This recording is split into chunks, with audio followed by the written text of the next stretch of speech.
आज का हमारा टॉपिक है एरोमेटिसिटी, मतलब कोई कंपाउंड एरोमेटिक है कि नहीं ये पता करना है अपने को। देखो, ऑर्गेनिक केमिस्ट्री में जितने भी कंपाउंड हैं, ऑर्गेनिक केमिस्ट्री के अंदर जितने भी कंपाउंड आते हैं वो या तो एरोमेटिक होंगे, ठीक है, या फिर एंटी एरोमेटिक होंगे,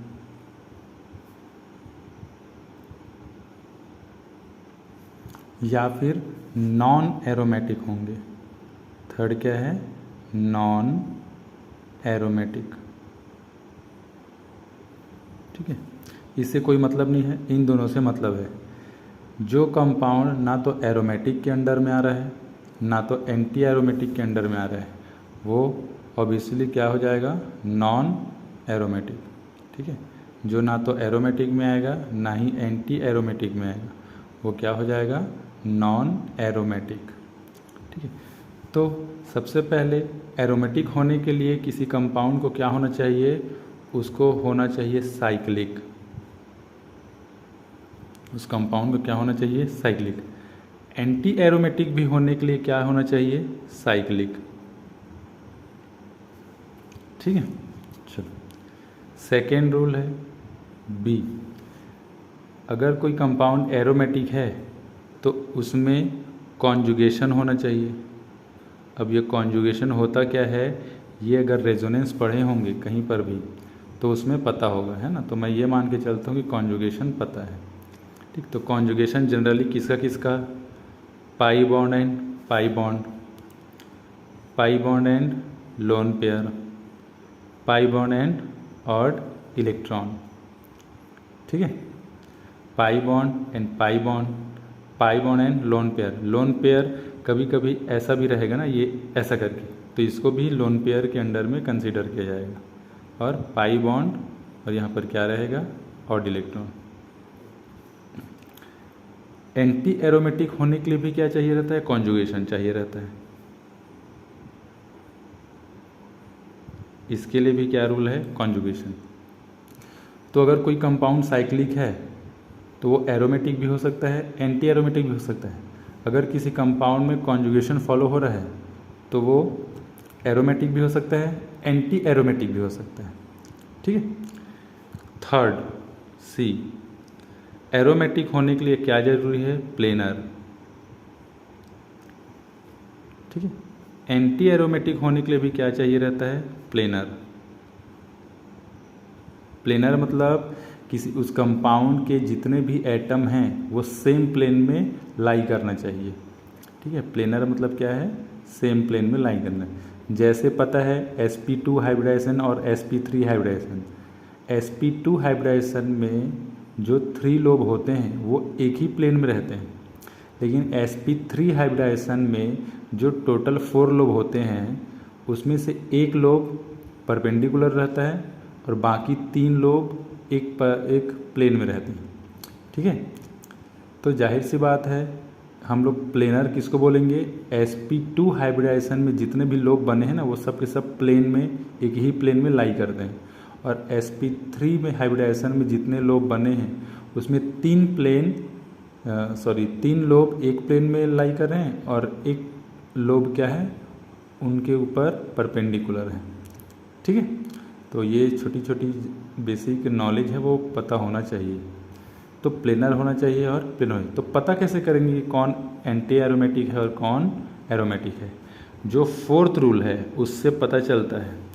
एरोमेटिक कंपाउंड्स हमेशा 4n+2 नंबर में पाई इलेक्ट्रॉन अपने पास रखते हैं। क्या रखेंगे? 4n+2 नंबर में पाई इलेक्ट्रॉन अपने पास रखते हैं। वेयर, जहाँ n क्या हो सकता है? 0, 1, 2 डैश, मतलब इंटीजर हो सकता है, 0, 1, 2 में से कुछ भी हो सकता है। ठीक, एंटी एरोमेटिक में कितना रहेगा? 4n पाई इलेक्ट्रॉन रहेगा ओनली। जहाँ n 0 नहीं हो सकता, क्या होगा? उसको मिनिमम 1, 2, 3 डैश कुछ भी हो सकता है। ठीक है, और जो कंपाउंड ना तो एरोमेटिक है ना ही एंटी एरोमेटिक है वो क्या रहेगा? अपने आप नॉन एरोमेटिक। ठीक है, इस रूल को बोला जाता है हकल्स रूल। हकल रूल है ना, प्रोनाउंसिएशन कुछ भी बोलो लेकिन स्पेलिंग में यही लिखना, हकल्स रूल। मतलब एरोमेटिक को फॉलो करने के लिए नंबर ऑफ पाई इलेक्ट्रॉन क्या होना चाहिए, 4n+2, और इस रूल को क्या बोला जाता है, हकल रूल। ठीक है, चलो तो अब कुछ कंपाउंड को अपन चेक करके देखेंगे कि वो एरोमेटिक है कि एंटी एरोमेटिक है कि नॉन एरोमेटिक। ठीक है, ये नियम जितने हैं रूल वो पूरे याद हो जाने चाहिए। जैसे इसलिए क्या है, 4n+2, n की वैल्यू अगर 0 रखोगे तो पाई इलेक्ट्रॉन कितना बचेगा, 2। इसमें n की वैल्यू 0 रख नहीं सकते तो मिनिमम क्या रखना पड़ेगा, 1, और मिनिमम 1 रखोगे तो मिनिमम एंटी एरोमेटिक में कितने पाई इलेक्ट्रॉन मिलेंगे ही मिलेंगे, 4 इलेक्ट्रॉन मिलेंगे ही मिलेंगे। लेकिन इसमें मिनिमम कितने इलेक्ट्रॉन मिलेंगे, 2 इलेक्ट्रॉन मिलेंगे ही मिलेंगे मिनिमम पाई इलेक्ट्रॉन। ठीक है, तो इसको समझना। तो बेसिक अपन चलते हैं एकदम लेवल, देखो 3 लेवल पर इसके क्वेश्चन किए जाते हैं, level 1, level 2 and level 3। Level 3 मतलब कंपटीशन एग्ज़ाम। कंपटीशन एग्ज़ाम में जो भी क्वेश्चन आते हैं वो लेवल 3 के आते हैं। लेवल 1 बहुत ही इजी रहेगा, लेवल 2 इसका कुछ कुछ और इसका बहुत कुछ मिक्सअप रहेगा। ठीक है, तो हम लोग लेवल 2 का आधा पढ़ेंगे, बाकी बाद में पढ़ोगे कहीं ना कहीं। अपने को अभी बेसिक जानकारी के लिए अपन पढ़ रहे हैं कि होता क्या है। ठीक है, तो सबसे पहले चेक करते हैं, अपने को पता है बेंजीन रिंग को क्या बोला जाता है, एरोमेटिक कंपाउंड। ठीक है, ये मदर है, all aromatic compounds benzene ring से ही बनते हैं, तो इसको मदर बोला जाता है। ठीक है, तो जैसे ये बेंजीन, तो इसमें देखो कितने पाई इलेक्ट्रॉन हैं, 1 2 3 4 5 6। कितने इलेक्ट्रॉन हैं, 6 पाई इलेक्ट्रॉन, 6 पाई इलेक्ट्रॉन।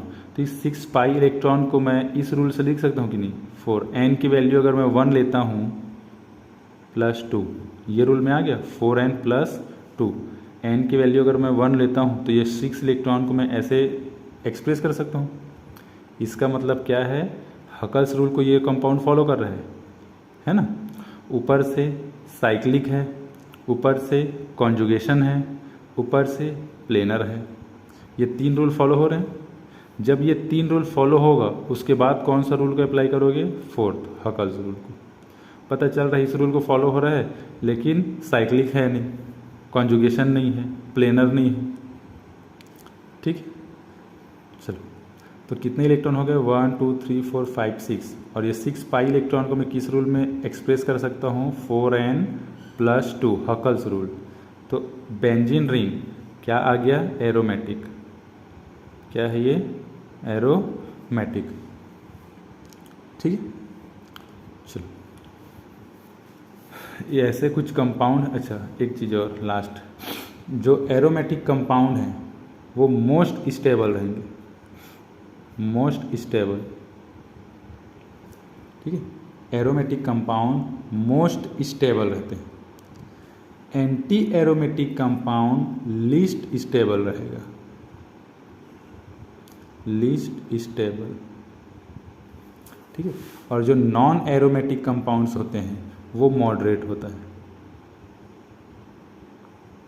ठीक है, मॉडरेट स्टेबल रहेगा, ना तो बहुत ज़्यादा स्टेबल ना ही बहुत कम स्टेबल, ये मॉडरेट स्टेबल रहेगा। ठीक है, तो इसको भी थोड़ा याद रखना। चलो अब देखते हैं कुछ कंपाउंड मैं लिख करके रखा हूँ, उसको देखते हैं। जैसे ये, इसको स्क्रीनशॉट लेके रख लेना। देखो फर्स्ट एरोमेटिक, इसमें कितने कार्बन हैं, सॉरी पाई इलेक्ट्रॉन हैं, 1 2 3 4 5 6। दिख रहे हैं, ये देखो कितने हैं यहाँ पर, 1 2 3 4 5 6।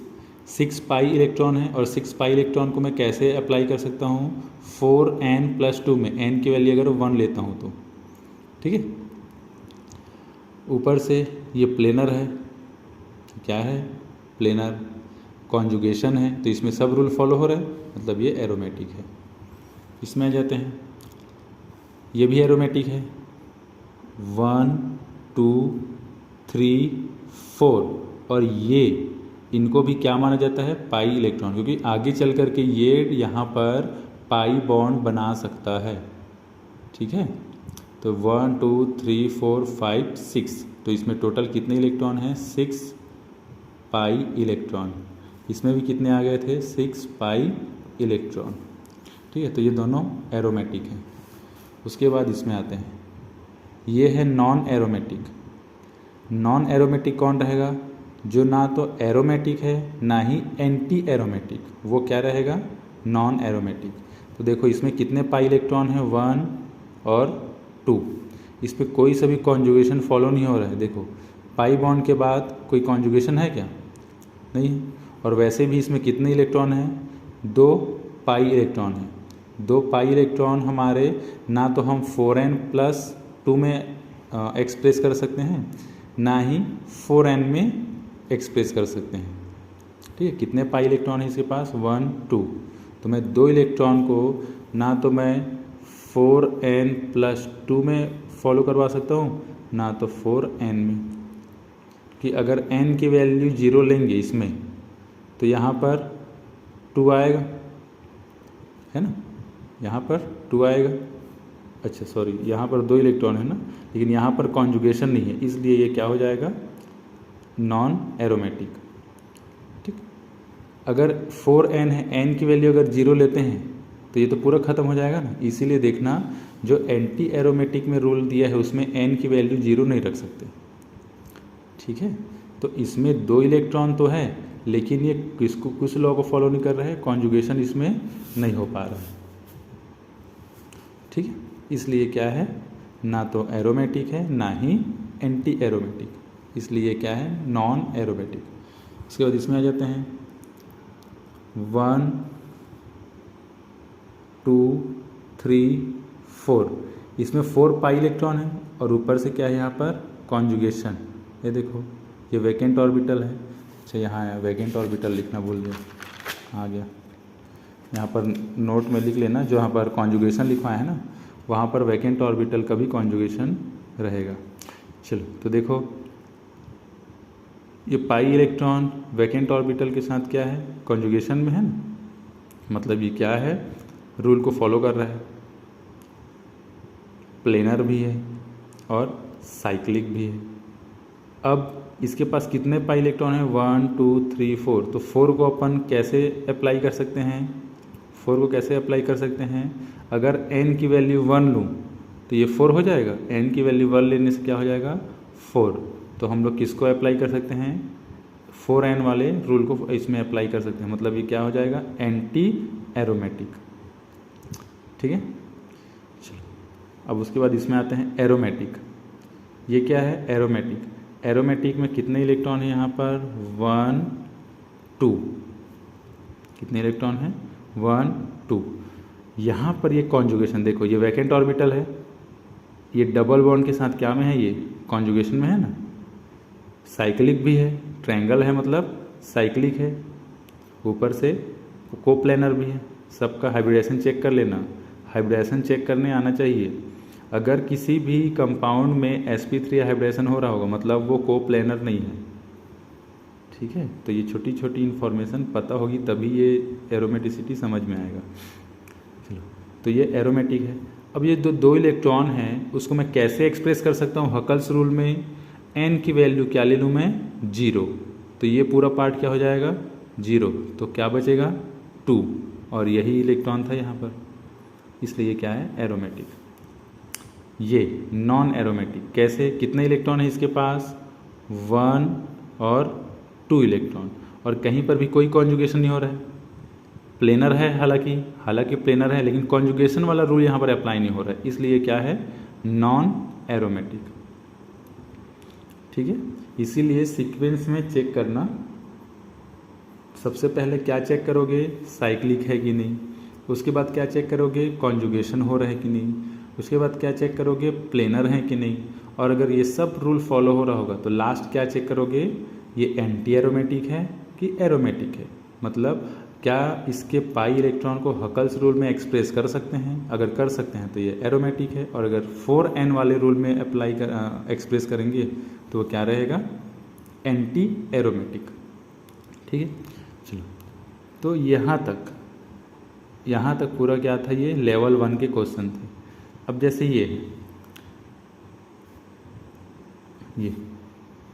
क्या है, एंटी एरोमेटिक। कैसे, कितने इलेक्ट्रॉन है इसमें, 1 2, और ये जो है इसको भी क्या माना जाता है, पाई इलेक्ट्रॉन। क्यों, क्योंकि ये कभी ना कभी यहाँ पर आकर के डबल बॉन्ड बना लेगा। ठीक है, तो टोटल कितने इलेक्ट्रॉन हो गए, 1 2 3 4। यहाँ पर 2 डॉट रहेगा, वो भी इलेक्ट्रॉन माना जाता है। नेगेटिव चार्ज रहेगा, वो भी इलेक्ट्रॉन माना जाता है। कितना ठो इलेक्ट्रॉन, 2 ठो। तो कितने इलेक्ट्रॉन होगी इसमें, 1 2 3 4। अब 4 है तो n की वैल्यू तो मैं अगर 1 लूँगा, n की वैल्यू 1 लेने से हम लोग यहाँ पर जो 4 इलेक्ट्रॉन है, पाई इलेक्ट्रॉन, वो इस रूल में आ गया ना। मतलब इस रूल में आ रहा है, मतलब ये क्या है, एंटी एरोमेटिक। और अगर इस रूल में अप्लाई होगा तो क्या रहेगा, एरोमेटिक। ठीक है, इस रूल में होगा तो क्या रहेगा, एरोमेटिक, और इसमें रहेगा तो एंटी एरोमेटिक। ठीक है ना।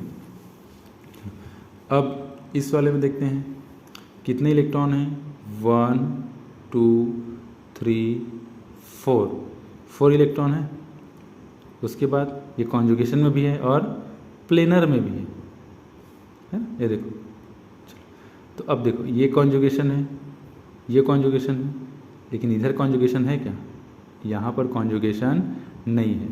तो एक वर्ड लिख सकते हैं अपन, कंप्लीट कॉन्जुगेशन होना चाहिए, है ना। एडिट कर लेना, वहाँ पर जहाँ पर कॉन्जुगेशन लिखे थे ना, वहाँ पर कंप्लीट कॉन्जुगेशन, मतलब जितना कंपाउंड है, कंपाउंड के जितने एटम हैं उनमें सब में कॉन्जुगेशन हो। देखो ये इधर लॉकेट हो जाएगा, ये इधर हो जाएगा, लेकिन यहाँ और यहाँ सिंगल बॉन्ड है, तो यहाँ पर कॉन्जुगेशन ब्रेक हो गया ना, यहाँ पर अल्टरनेट थोड़ी है। ठीक, तो ये कॉन्जुगेशन तो है लेकिन ये कंप्लीट कॉन्जुगेशन नहीं है, इसलिए ये क्या रहेगा, नॉन एरोमेटिक। चलो अब ये वाला इम्पॉर्टेंट है, 9th वाला इम्पॉर्टेंट है। 9th वाला कैसे इम्पॉर्टेंट है, कितने इलेक्ट्रॉन है इसमें, 1 2 3 4 5 6। देखो हम लोग पाई इलेक्ट्रॉन में उसी इलेक्ट्रॉन को यूज़ करते हैं जो डीलोकलाइजेशन में यूज़ होता है। तो यहाँ पर ऑक्सीजन के पास तो 2 ठो लोन पेयर है, तो एक लोन पेयर डीलोकलाइजेशन में यूज़ होता है और दूसरा लोन पेयर उसके पास हमेशा रहता है, उसको कोई डिस्टर्बेंस नहीं होती। इसलिए पाई इलेक्ट्रॉन कितना माना गया है, ओनली 1 2 3 4 और एंड 5 एंड 6। ठीक है, इसको 8 मत गिनना है ना, 1 2 3 4 5 6 7 8, ऐसा नहीं, क्योंकि इसके पास जो 2 लोन पेयर है उसमें से सिर्फ एक लोन पेयर क्या कर रहा है, डीलोकलाइजेशन में यूज़ हो रहा है। तो जो डीलोकलाइजेशन में इलेक्ट्रॉन यूज़ होता है उसी को अपन पाई इलेक्ट्रॉन मानते हैं ना, इसलिए ये इंपॉर्टेंट है। तो इसमें कितने पाई इलेक्ट्रॉन है, 6, 1 2 3 4, और इन दोनों में से किसी एक लोन पेयर को लोगे तो 5 6। इसका नाम है फ्यूरॉन, ये है एरोमेटिक है। अब 6 इलेक्ट्रॉन है तो कौन से रूल में अप्लाई कर सकते हैं इसको, 4n+2 वाले में। चलो अब इसमें आ जाते हैं, ये है पिरिडीन। इसमें कितने इलेक्ट्रॉन हैं, 1 2 3 4, और नाइट्रोजन के पास जो लोन पेयर है वो क्या होगा, यहाँ पर डीलोकलाइजेशन में यूज़ होगा ही होगा। इसलिए कितने इलेक्ट्रॉन होंगे इसमें, टोटल 6 इलेक्ट्रॉन, 1 2 3 4 5 6। और अगर 6 इलेक्ट्रॉन है तो इसको किस में अप्लाई कर सकते हैं, एरोमेटिक में। ठीक है, इसको बोलते हैं पाइरोल। फ्यूरॉन और पाइरोल दोनों मोस्ट इंपॉर्टेंट, इसको याद रखना। ठीक है, यहाँ पर नाइट्रोजन के पास सिर्फ एक ही लोन पेयर है और वो यूज़ होगा डीलोकलाइजेशन में, इसलिए इसको इंक्लूड किए हैं। यहाँ पर ऑक्सीजन के पास 2 लोन पेयर है लेकिन सिर्फ एक लोन पेयर क्या करेगा, डीलोकलाइजेशन में यूज़ होता है, इसलिए सिर्फ एक ही को काउंट करेंगे। इसको काउंट किए मतलब गलत। ठीक है, चलो इसको बोलते हैं पाइरोल। उसके बाद है यहाँ पर 11th, ये तीनों इंपॉर्टेंट है ना, 9th 10th एंड 11th, ये तीनों इंपॉर्टेंट है। अब देखो इसको बोला जाता है पिरिडीन। इसको क्या बोला जाता है, पिरिडीन। 1 2 3 4 5 6। यहाँ पर नाइट्रोजन के पास जो लोन पेयर है उसको डीलोकलाइज होने की ज़रूरत नहीं पड़ती, इन लोग इतना में ही खुश हैं। डीलोकलाइजेशन इसमें हो गया, ये देखो सब अल्टरनेट में है, कॉन्जुगेशन में है, इस वाले इलेक्ट्रॉन को डीलोकलाइज होने की ज़रूरत नहीं पड़ती, इसलिए हम लोग इसको काउंट नहीं करेंगे। तो कितना हो जाएगा 1 2 3 4 5 6 पाई इलेक्ट्रॉन, और 6 पाई इलेक्ट्रॉन है मतलब ये क्या है, एरोमेटिक, और इसका नाम क्या है, पिरिडीन। अब एक क्वेश्चन पूछा जाता है, ये जो पिरिडीन है वो बेटर बेस है किसके कंपेयर में, पायरोल, इस वाले के कंपेयर में ये बेटर बेस है। ठीक है, तो इसका रीज़न पूछते हैं कि ऐसा क्यों। तो देखो याद रखना, कोई कंपाउंड जितना आसानी से अपना लोन पेयर डोनेट कर देगा वो उतना ही स्ट्रॉन्ग बेस माना जाता है। ठीक है, क्या माना जाता है, बेस माना जाता है।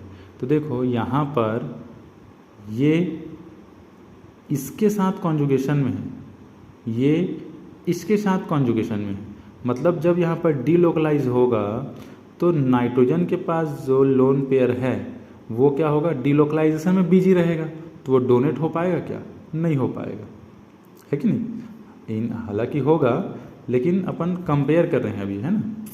तो ये इनके साथ तो डीलोकलाइजेशन में बिजी रहेगा, तो ये बड़ी मुश्किल से क्या होगा, डोनेट हो पाएगा, और अगर बड़ी मुश्किल से डोनेट हो पाएगा मतलब ये अच्छा बेस नहीं है। लेकिन इसमें जो डीलोकलाइजेशन का प्रोसेस है वो तो इन इलेक्ट्रॉन के बीच हो रहा है, 1 2 3 4 5 6, ये फ्री बैठा है, खाली बैठा है, तो ये क्या हो जाएगा, कहीं भी आराम से डोनेट हो जाएगा, और ये आराम से डोनेट हो गया मतलब ये अच्छा बेस है किसके कंपेयर में, इसके कंपेयर में। ठीक है, चलिए तो इसको स्क्रीनशॉट लेकर के इतना प्रैक्टिस करना, और जो लेवल 3 के क्वेश्चंस होते हैं उसको कहीं और से पढ़ सकते हो, वो कंपटीशन एग्ज़ाम पर अगर कोचिंग वगैरह करने जाते हो तो उसमें पढ़ाएंगे, है ना। तो एटलीस्ट यहाँ तक पढ़ करके जाओ, ताकि हायर क्लास में या फिर हायर स्टडी के लिए जाते हो तो फिर आराम से समझ में आ जाए हर चीज़ें। ठीक है, चलो ये क्वेश्चन को याद रखना, बेटर बेस है, क्योंकि ये जो लोन पेयर डोनेट वाला काम है ये 12th के रीजनिंग में फिर पढ़ोगे। ठीक है, चलो।